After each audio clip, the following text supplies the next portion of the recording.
সবথেকে বড় ঝটকা খেতে চলেছে চীন, যা ইতিহাসে আগে কখনো ঘটেনি। এর ফলে চীনের এমন ভয়ঙ্কর লোকসান হবে যা আপনি কল্পনাও করতে পারবেন না। চীন অনেক বছর ধরে মালামাল হওয়ার জন্য অনেক প্রস্তুতি নিয়েছিল, অনেক কিছু স্যাক্রিফাইস করেছিল, কিন্তু সেই মুভমেন্ট চীনের হাত থেকে ফসকে গেল। শুধু তাই নয়, চীনের কোটি কোটি ডলার এবং করোনা ভাইরাসের মাধ্যমে চীন গোটা দুনিয়ায় তার যেই মহল তৈরি করতে চলেছিল সেটাও হাতছাড়া হলো। কি এমন কারণ যার জন্য চীনের এত বড় ক্ষয়ক্ষতি হলো, সেটাই আজকের ভিডিওয় আপনাদের বলবো। তাই ভিডিওটি স্কিপ না করে শেষ অবধি দেখুন এবং চ্যানেলে নতুন হয়ে থাকলে অবশ্যই চ্যানেলটি সাবস্ক্রাইব করে পাশের বেল আইকনটি অল করে রাখুন।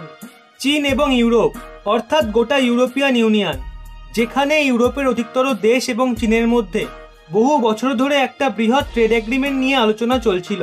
ওই ট্রেড এগ্রিমেন্ট অনুযায়ী চীন গোটা ইউরোপে বাণিজ্য করার ছাড়পত্র পেত, যাকে সহজ ভাষায় বলা যায় এফটিএ, অর্থাৎ ফ্রি ট্রেড এগ্রিমেন্ট। এর মাধ্যমে সমগ্র ইউরোপে চীন বিনিয়োগ করে কোটি কোটি ডলার লাভ করতে পারত এবং চীনের ইনফ্লুয়েন্স গোটা ইউরোপে ছেয়ে যেত। এখন যেমন গোটা ইউরোপে আমেরিকার ইনফ্লুয়েন্স ছেয়ে আছে, ঠিক তেমনই ইনফ্লুয়েন্স ছেয়ে যেত চীনের। কিন্তু তার জন্য ইউরোপিয়ান কান্ট্রিগুলো চীনকে বেশ কিছু শর্তও দিয়েছিল। ইউরোপিয়ান কান্ট্রিগুলো চীনের সামনে ক্লাইমেট চেঞ্জের একটি শর্ত রেখেছিল, যেখানে চীনকে তাদের দেশে দূষণের মাত্রা কমানো, রিনিউয়েবল এনার্জির মাত্রা বাড়ানোর কথা বলা হয়েছিল, আর যার জন্য চীন বহু বছর ধরে প্রস্তুতি নিচ্ছিল, অনেক খরচা করছিল।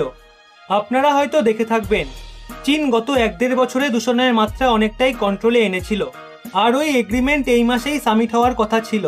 এর জন্য প্রায় সমস্ত প্রস্তুতি নেওয়া হয়েছিল। শি জিনপিং ভীষণই পার্সোনালি এই ম্যাটারটা দেখছিলেন। তিনি ভেবেই রেখেছিলেন এই সামিট হয়েই ছাড়বে, করোনা ভাইরাসও একে আটকাতে পারবে না। কিন্তু যখনই জার্মানি ইউরোপিয়ান ইউনিয়নের এইবারের চেয়ারম্যানশিপ পায়, তখনই চীনকে এমন গভীর চোট পৌঁছায় যে চীন মুখ থুবড়ে পড়ে। জার্মানি স্পষ্ট বলে দিয়েছে যে সে এই সামিট করবে না, এমনিতেই করোনা ভাইরাসের জন্য কেউ দেখা করতে পারবে না। তাই চীন ভার্চুয়াল সামিটের কথা বলছিল ভিডিও কলিং এর মাধ্যমে, ঠিক যেমনভাবে প্রধানমন্ত্রী নরেন্দ্র মোদী অস্ট্রেলিয়ার প্রধানমন্ত্রীর সাথে ভিডিও কলে আলোচনা করেছিলেন।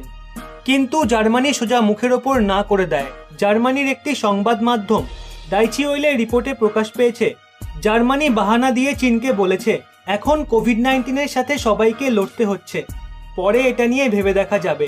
এই এগ্রিমেন্টকে রিশিডিউল করে দেওয়া হয়েছে, আর এর পরবর্তী ডেট এখনো চীনকে দেওয়া হয়নি। নর্মালি যদি কোনো বিষয়কে পেছানো হয় তাহলে দুপক্ষ মিলেই আলোচনা করে পরবর্তী ডেটে রিশিডিউল করে, কিন্তু ইউরোপীয় ইউনিয়ন চীনকে এখনো কোনো ডেট দেয়নি, যার জন্য চীন ফ্রাস্ট্রেশনে চলে এসেছে। এক্ষেত্রে পয়সা কামানোর সাথে সাথে চীনের মূল উদ্দেশ্য ছিল করোনা ভাইরাস সৃষ্টির জন্য গোটা দুনিয়া যেভাবে চীনের বিরুদ্ধে যাচ্ছে সেটাকে আটকানো। কিন্তু সেই সুযোগ চীনের হাতছাড়া হয়ে গেল, আর ইউরোপীয় ইউনিয়নের তরফ থেকে চীনকে দেওয়া হলো বিরাট ঝটকা।